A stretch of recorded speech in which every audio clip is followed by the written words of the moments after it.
ইহুদি জায়গা ইসরায়েল আমেরিকার প্রত্যক্ষ মদদে বিশ্ব মানচিত্র থেকে গাজাকে মুছে দেওয়ার সমস্ত পরিকল্পনা বাস্তবায়নের শেষ প্রান্তে পুরা গাজা ভূখণ্ডতে বলতে গেলে এখন আর কোন অক্ষত একটা বাড়ি ঘর নাই, সব মাটির সাথে মিশে গেছে।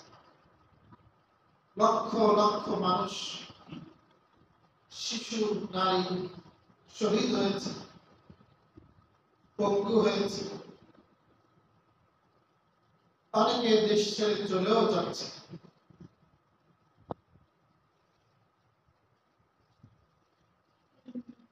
মার্কিন প্রেসিডেন্ট ডোনাল্ড ট্রাম্প তো স্পষ্টই বলেছে, হয় তোমাদেরকে গাজা ছাড়তে হবে, নতুবা তোমাদেরকে মৃত্যুবরণ করতে হবে। তার স্পষ্ট কথা, হয় তোমাদের জন্য মৃত্যু অপেক্ষা করছে, নতুবা তোমরা গাজা ছেড়ে দাও। ইসরায়েলের প্রেসিডেন্ট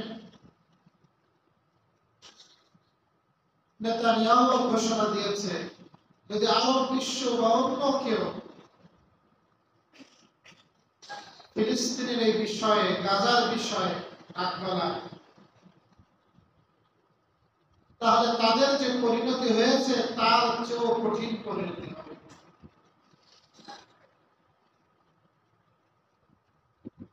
এই হুমকি সত্ত্বেও এখনো অনেক মুসলমান মুজাহিদ গাজাকে স্বাধীন করার চেষ্টায় রত আছে। এখনো অনেক মুজাহিদ স্বপ্ন দেখতেছে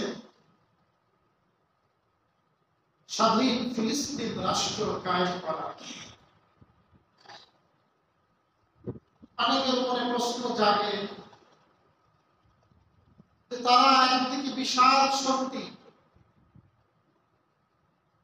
আর একদিকে একেবারে ক্ষুদ্র শক্তি গাজা ফিলিস্তিন, তারা তো আত্মসমর্পণই করতে পারে। তারা যদি আত্মসমর্পণ করে তাহলে এই খ্রিস্টান আর ইহুদিরা তো তাদেরকে বিভিন্ন ধনদৌলত দিয়ে মালামাল করে দেবে। অনেকের মনে প্রশ্ন জাগে, তারা কেন এখনো লড়াই করে? অনেকের প্রশ্ন জাগে, সারা বিশ্বের কোটি কোটি মুসলমান তাদের জন্য দোয়া করতেছে, আল্লাহ তাআলা তাদের দোয়া কেন কবুল করছে না? অনেকের প্রশ্ন, এই মুহূর্তে আমাদের করণীয় কি? আজকের আলোচনায় আমি সংক্ষিপ্ত কয়েকটি প্রশ্নের উত্তরই আপনাদেরকে দেব। মুসলমানরা নিজেরা শহীদ হচ্ছে, রক্ত দিচ্ছে, তারপরেও তারা মাতৃভূমি ছেড়ে যাবে না। কারণ মুসলমানদের একটা সোনালী ইতিহাস আছে। সোনালী ইতিহাসের অনেক ঘটনা আছে যা মুসলমানদের জন্য শিক্ষণীয়। যেমন একটা ঘটনা রাসূলের জীবদ্দশা, ৮ম হিজরি জুমাদাল উলা মাসে ঘটেছিল। ইসলামের ইতিহাসে যুদ্ধের নাম হলো মুতার যুদ্ধ। কিসের যুদ্ধ? মুতা, সারিয়ায় মুতা। ৬ষ্ঠ হিজরিতে হুদাইবিয়ার সন্ধির কারণে নবীজির কাছে বিভিন্ন রাজা বাদশাদের কাছে দাওয়াত দেওয়ার পথ খুলে যায়। এর ভিত্তিতে আল্লাহ রাসূল নবীজির একজন প্রিয় সাহাবী হারেসকে দূত বানিয়ে তৎকালীন পরাশক্তি রোম, তৎকালীন পরাশক্তি ছিল দুইটা, ইরান আর রোম। এই রোমের বাদশা হিরাক্লিয়াসের প্রতিনিধি গভর্নর যে সিরিয়ার দায়িত্বশীল ছিল, গোটা সিরিয়া অঞ্চলের দায়িত্ব যার ছিল সুহাবী ইবনে আমর আল-হাসানি। এই সুহাবীর কাছে নবীজি চিঠি লিখে পাঠান। উদ্দেশ্য চিঠিটা সে রোমের বাদশার কাছে অর্পণ করবে। হযরত হারেস রাদিয়াল্লাহু তাআলা আনহু যখন চিঠিটা পাইলেন আর সুরাহবীরের হাতে অর্পণ করলো,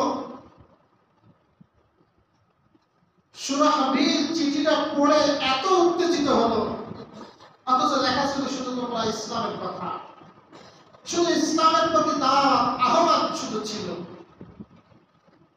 ওই সময় রাষ্ট্রীয় যারা দূত হয়, হত্যা করা মহাপাপ, এখনো সব যুগে যারা এক দেশের দূত প্রতিনিধি তাকে হত্যা করা যায়। সব নিয়মকে দূরে সরে দিয়ে গাদ্দারি করে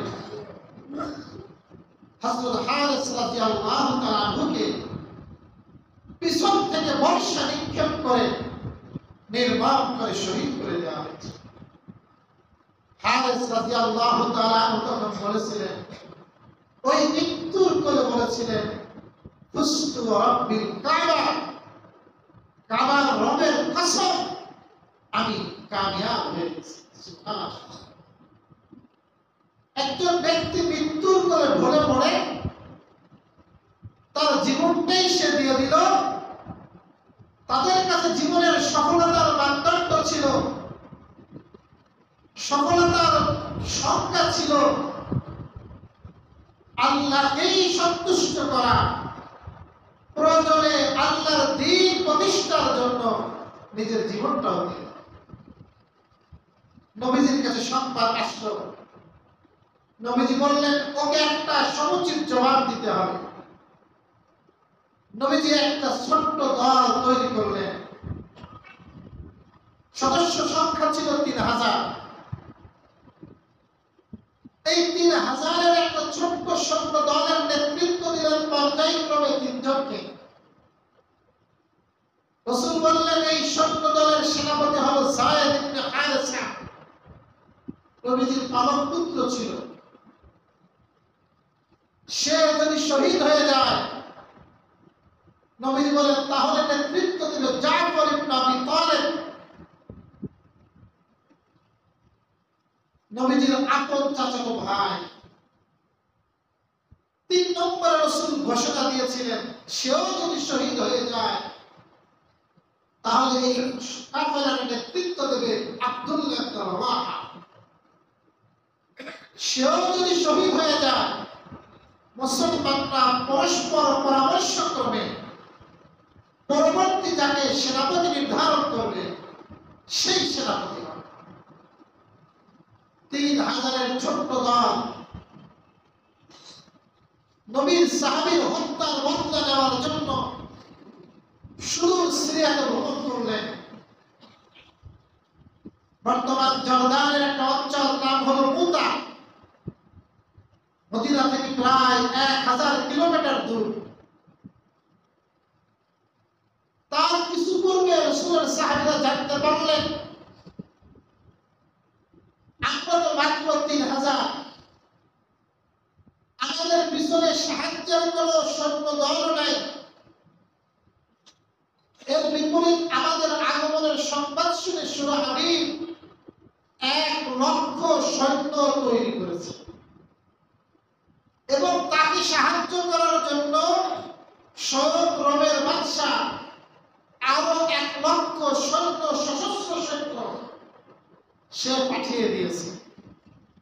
তাহলে একদিকে কাফেররা সংখ্যায় কত লক্ষ? 2 লক্ষ। আরেকদিকে মুসলমানরা মাত্র কতজন? 3000।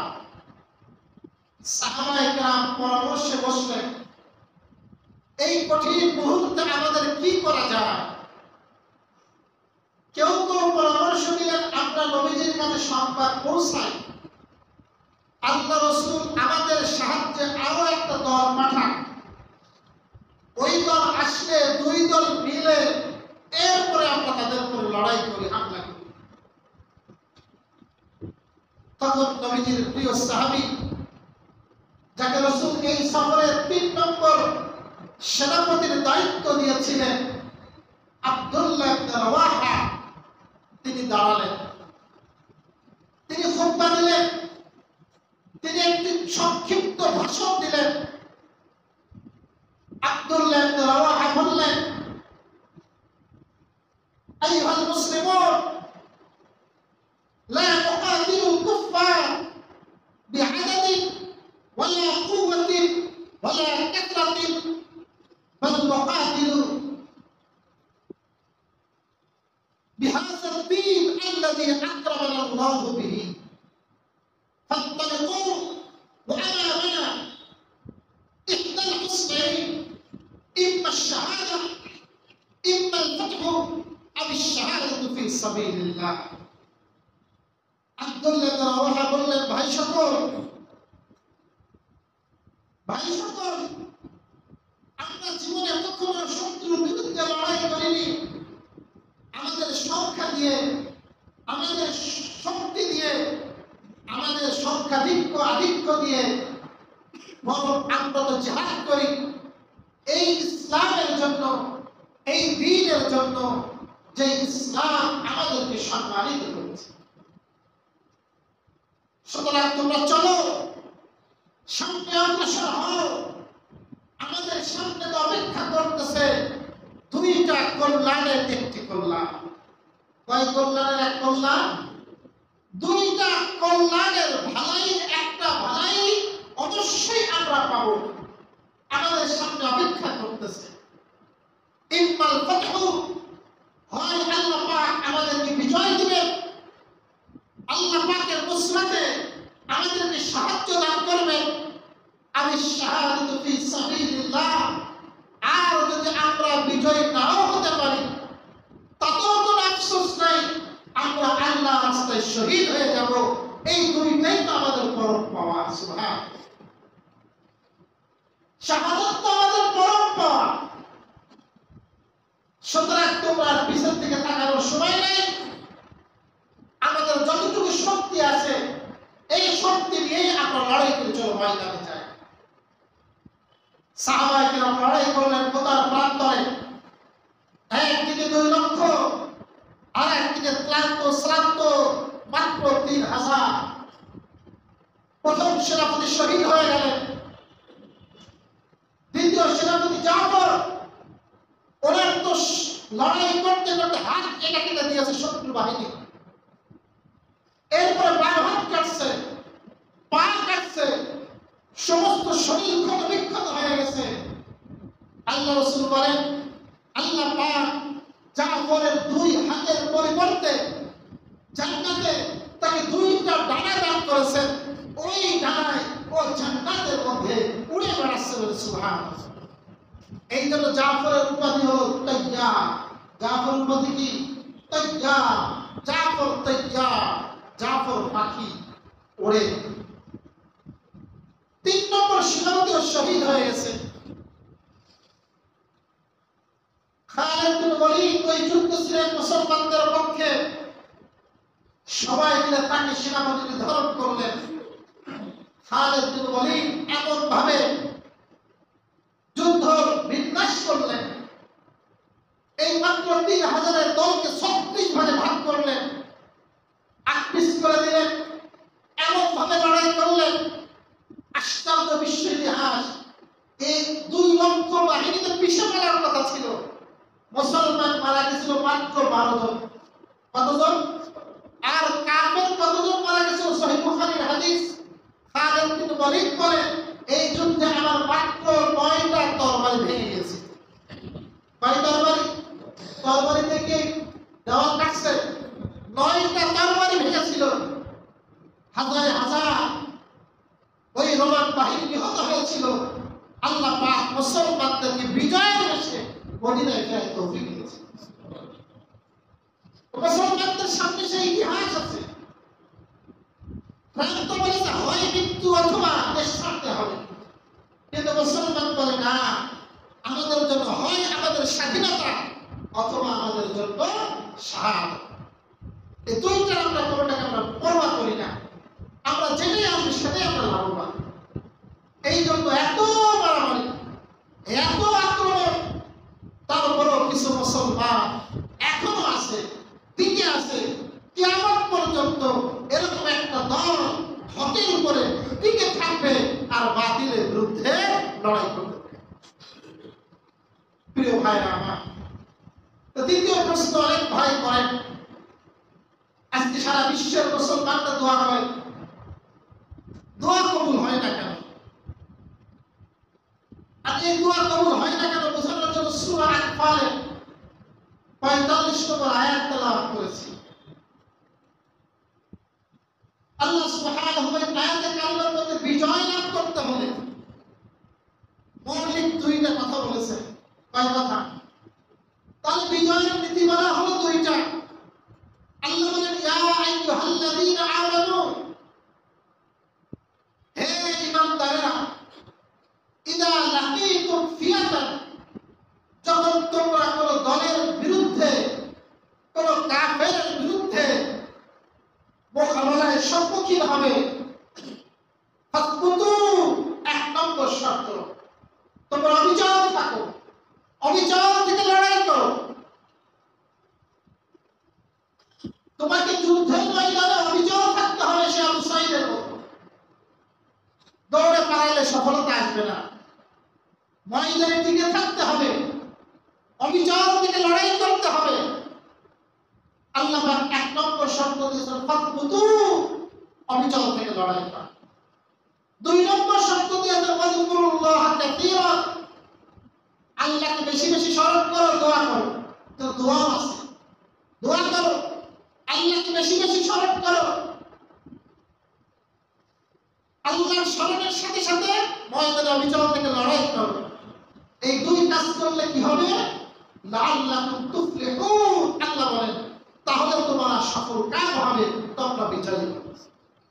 পরের আয়াতে বলছেন, ওয়ালা তানাযাউ, আর পরস্পর ইখতিলাফ করো না, পরস্পর অনৈক্য হয়ো না, অনৈক্য সৃষ্টি করো না, তাহলে তোমরা দুর্বল হবে।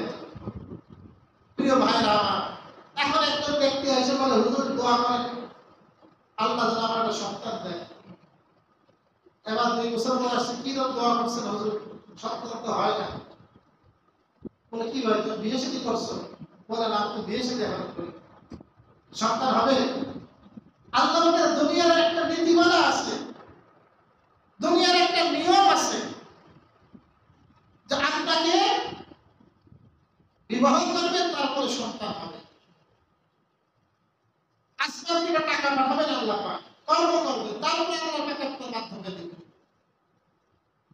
তো আল্লাহ সুবহানাহু ওয়া তাআলা দুনিয়ার যে নিজাম, ওই নিজাম মানতে হবে। আল্লাহ পাকের যুদ্ধের বিজয়ের নীতিমালা হলো লড়াই করতে হবে, এরপর দোয়া করতে হবে। আল্লাহ রাসূল সাল্লাল্লাহু আলাইহি ওয়াসাল্লাম এটাই করতেন। আজকে সারা বিশ্ব হাত উঠায় আছে, আজকে সারা বিশ্ব তারা একেবারেই চুপ, কথা বলতেছে না, না জানি আমার উপরে হামলা, একটা বিবৃত একটা কিনা মুসলিম রাষ্ট্র থেকে মুসলমানরা এই দেশে হয়তো করতেছে, হয়তো মিছিল মিটিং বিক্ষোভ করতেছে, কিন্তু সরকারের পক্ষ থেকে নাই বলতে। মুসলমানদের মধ্যে বিভক্ত, সবাই ভয় পাচ্ছে। এই সুযোগটাই কাফের বাহিনী তারা নিয়েছে। কোন 67 সালে একবার আরব যুদ্ধ হয়েছিল, তখন কিছু ভুলভ্রান্তির কারণে মুসলমানদের পরাজয় হয়েছিল, ওই ভয়ে তারা টিকে আছে। কিন্তু আলহামদুলিল্লাহ এখন তো মুসলমানরা অনেক আগের থেকে শক্তিশালী, কিন্তু আমাদের মধ্যে সেটা নাই। এই জন্য প্রিয় ভাই, বিজয় না হওয়ার একটা কারণ হলো এটাও, লড়াই করা থেকে বিরত থাকা। এই জন্য লড়াইও করতে হবে, যেহেতু দোয়া রাসূল করেছেন। আল্লাহ রাসূল যখন মক্কা থেকে হিজরত করে মদিনাতে গেলেন, কিছু লোক তো মদিনায় হিজরত করে চলে গেছে, আবার কিছু লোক মক্কায় রয়ে গেছে কিন্তু মুসলমান। ওদেরকে মক্কার মুশরিকরা কঠিন নির্যাতন করে, হিজরত করতে দেবে না, আবার ওখানে মুসলমান হওয়ার কারণে মার দিত। তার মধ্যে অন্যতম ছিল হযরত ওয়ালিদ ইবনে ওয়ালিদ, আইয়াশ ইবনে রবিআ। আইয়াশ হলো আবু জাহেলের আপুর ভাই, মুসলমান। আবু জাহেল তো কাফের, কিন্তু ভাই আইয়াশ ইবনে রবিআ। এরকম কিছু সাহাবী ছিলেন যারা মক্কায় নির্যাতিত। রাসূলের ওই মুহূর্তে করার কিছু ছিল না। রাসূল বিভিন্ন সময় নামাজের বাইরে দোয়া করতেন কাফেরদের বিরুদ্ধে আর মুসলমানদের জন্য দোয়া করতেন। সহিহ বুখারীর হাদিস, আল্লাহুম্মা আনজিল ওয়ালিদ ইবনে ওয়ালিদ ওয়া আইয়াশ ইবনে রবিআ। হে আল্লাহ, তুমি ওয়ালিদকে নিষ্কৃতি দাও, আল্লাহ তুমি আইয়াশকে নিষ্কৃতি দাও, ওয়াশদুদহু ওয়াতআতাকা আলা মুজার। আল্লাহ তুমি মুজার গোত্রকে, এই কাফেরদের দলকে একেবারে মজবুত করে ধরো। ওয়াজআলহুম সিনিনা কাসিনি ইউসুফ। আল্লাহ তুমি ইউসুফের জামানায় যেমন তাদেরকে দুর্ভিক্ষ দিয়েছিল 7 বছর, এরকম কঠিন দুর্ভিক্ষ দিয়ে তাদেরকে পাঠাও। আল্লাহ তাদের বিরুদ্ধে বদদোয়া করেছে, মুসলমানদের রক্ষার জন্য দোয়া করেছে, আবার নিজেরা প্রস্তুতিও নিয়েছেন। সময় মতো অষ্টম হিজরিতে মদিনায় ঢুকেও, মক্কায় ঢুকেও করেছে। আল্লাহ রাসূল বীরে মাউনা 70 জন সাহাবী, পড়বেন ইতিহাস। নবীজির সিরাতের মধ্যে আমাদের জন্য হিদায়াত আছে। নবীজির সিরাত, লাকাদ কানা লাকুম ফি রাসূলিল্লাহি উসওয়াতুন হাসানাহ। আল্লাহ তাআলা কোরআনে বলেন তোমাদের জন্য অবশ্যই আদর্শ আছে, উত্তম আদর্শ আছে নবীজির জীবনের মধ্যে। সিরাত পড়বেন, সিরাতের গ্রন্থ পড়লে বীরে মাউনার ঘটনাও আপনারা জানবেন। 70 জন সাহাবীকে, তাহাজ্জুদ গুজারকে, রোজাদার সাহাবীকে কি নির্মমভাবে গাদ্দারি করে, ধোঁকাবাজি করে তারা হত্যা করেছে। এই রাইল, সাকওয়া, ওসাইয়া, এই গোত্রগুলো, এদের বিরুদ্ধে আল্লাহ রাসূল 1 মাস কুনুতে নাযিল করেছে, ফজরের নামাজ। ফজরের বিরুদ্ধে রাসূল বদদোয়া করেছে। তাই জন্য দোয়া, কাফেরদের বিরুদ্ধে বদদোয়া, এটা আমাদের একটা করণীয়, অবশ্যই এটা আমাদেরকে করতে হবে। দ্বিতীয় আরেকটা করণীয় আছে, সেই করণীয় হলো তাদের যে শক্তির মূল উৎস অর্থ, আপনি যতটুকু পারেন, আপনার থেকে যতটুকু হয়, হয়তো আপনি মনে করতেছেন আমি না কিনলে কি হবে তাদের পণ্য, আপনি তো আল্লাহর কাছে জবাব দিতে পারেন। আপনি একেবারে 100-তে 100 আপনি দৃঢ় প্রতিজ্ঞা করেন আমি ইহুদিদের কোনো পণ্য ক্রয় করব না, আমি ইসরায়েলের পণ্য ক্রয় করব না, আমি জায়নবাদের মদতদাতা কোনো পণ্য ক্রয় করব না। ইহুদি আর জায়নবাদের একটু পার্থক্য আছে। ইহুদি একটা ধর্ম, ইহুদি কি একটা ধর্ম, আর জায়নবাদ হলো একটা রাজনৈতিক শাখা। যেমন হিন্দুদের আরএস আছে, ও ধর্ম এবং উগ্র ধর্ম, উগ্রতা, এটা হলো সমন্বয়, হিন্দুত্ববাদ প্রতিষ্ঠা করা, এটা আমাদের মূল লক্ষ্য। জায়নবাদ হলো রাজনৈতিকতার একটা শাখা, ধর্ম আছে, উচ্চ বিলাসা আছে। ফিলিস্তিনের ভূখণ্ডে যে কোনো মূল্যে ইহুদিদেরকে পূর্ণ প্রতিষ্ঠা করা, এর জন্য সকল সহযোগিতা করা, এটা হলো জায়নবাদের মূল এজেন্ডা। এখন আপনি বলেন এই পণ্য গ্রহণের জন্য তো আমেরিকা, ইসরায়েলি পণ্য না, আপনি মুসলমান শুধু কি ইসরায়েলি পণ্য পরিহার করবেন? না, শুধু ইসরায়েলি পণ্য না, যত জায়নবাদের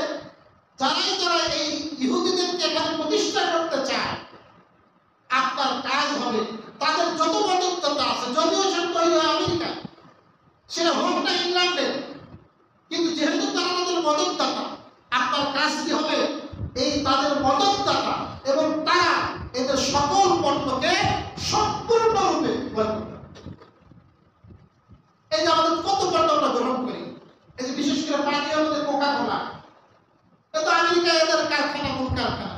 আপনি বলেন তো আমেরিকার মন না, এটা আমেরিকার মন, এটা মূল ইহুদিদের সমর্থক, শুধু না সাহায্যকারী সংগঠন। এরা সাহায্য, এদের অর্থের একটা অংশ মুসলমানদের বিরুদ্ধে যুদ্ধের জন্য ব্যয় করে। আপনার টাকায়, আপনার ভয়ে রক্ত তারা ছড়াচ্ছে। আপনি কেমনে কত খেলা করেন? তোমার নামাজ পড়ায় দোকান থেকে দোকান কিনে চলে যাবে। গাড়ি ভোট দেওয়ার সময় চিন্তা করা দরকার, আমি টাকাটা কোথায় বসবো? পেপসি তো কোম্পানি, এই যে পেপসি, স্প্রাইট, ফান্টা, সব হলো ওই ইসরায়েল আর ওই আপনার জাপানের প্রোডাক্ট। পানির মধ্যে আছে যে অ্যাকোয়াফিনা, অনেক পানিকে অ্যাকোয়াফিনা। কিসের জন্য আপনারা অ্যাকোয়াফিনা কিনে? কি ভালো আছে? আগে এক টাকা বাঁচান না, কি করে আল্লাহ জানে। কিনলে কেন? কিনলে এগুলো সব ওদের পানি, এগুলো আপনারা কিনবেন। খাবারের মধ্যে ম্যাগি নুডলস আছে, হরলিক্স আছে, নেসলে গ্রুপ, এই সব হলো আপনার ওদের পণ্য। আপনি খবর নেন কোনটা কি আছে। ইউনিলিভারের যত প্রোডাক্ট আছে, হুইল সাবান বলেন, লাক্স সাবান বলেন, পেপসোডেন্ট পেস্ট বলেন, ক্লোজআপ বলেন, এগুলো সব তাদের প্রোডাক্ট।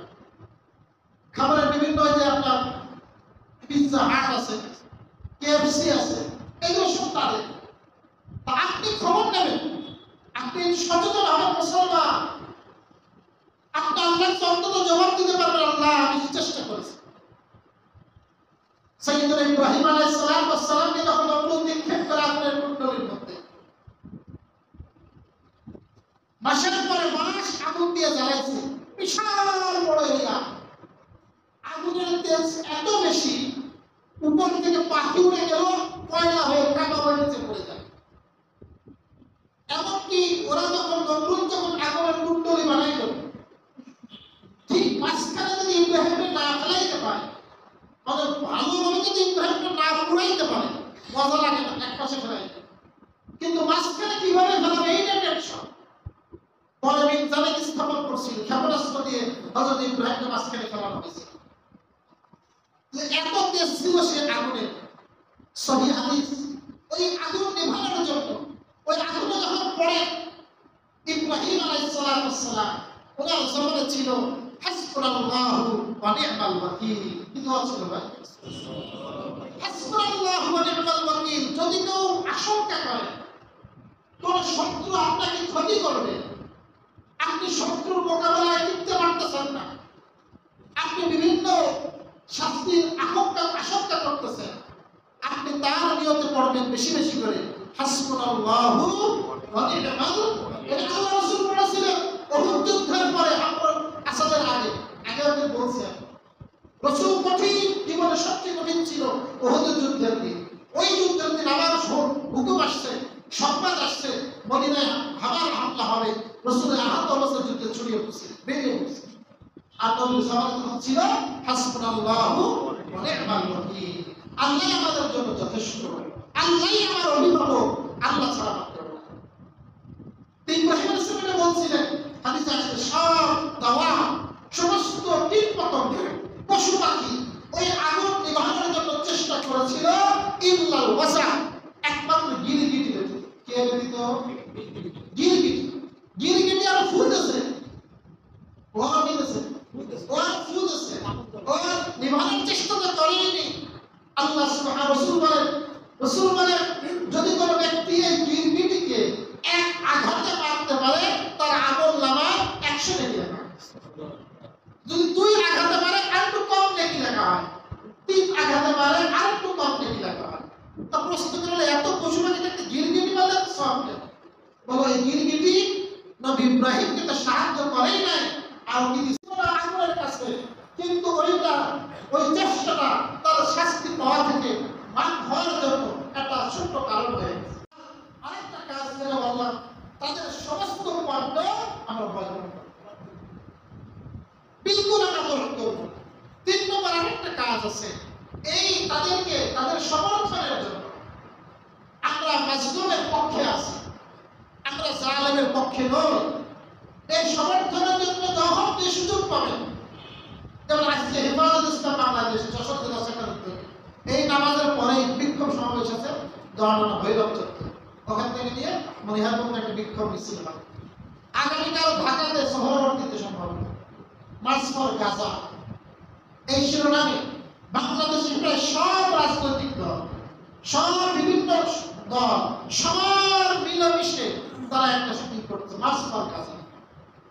সেটা আপনি বললে যান, না বললে আপনি যারা ফেসবুক ব্যবহার করেন এগুলোর পক্ষে আপনি ক্যাম্পেইন করেন, এদের পক্ষে আপনি নিজের প্রচার প্রসারে আপনি নিজেকে নিয়োজিত রাখেন, মানে আপনি এদের পক্ষে আছেন, আপনি গাজাবাসীর পক্ষে আছেন, মুসলমানদের পক্ষে আছেন, মাজলুমের পক্ষে আছেন, এইটা যেন আপনার মনে থাকে। আল্লাহ সুবহানাহু ওয়া তাআলা আমাদের সকলকে এই ফিতনা ফাসাদের জামানায় আল্লাহ পাক সমস্ত প্রকার অন্যায় বিচার থেকে আমাদেরকে হেফাজত করুন।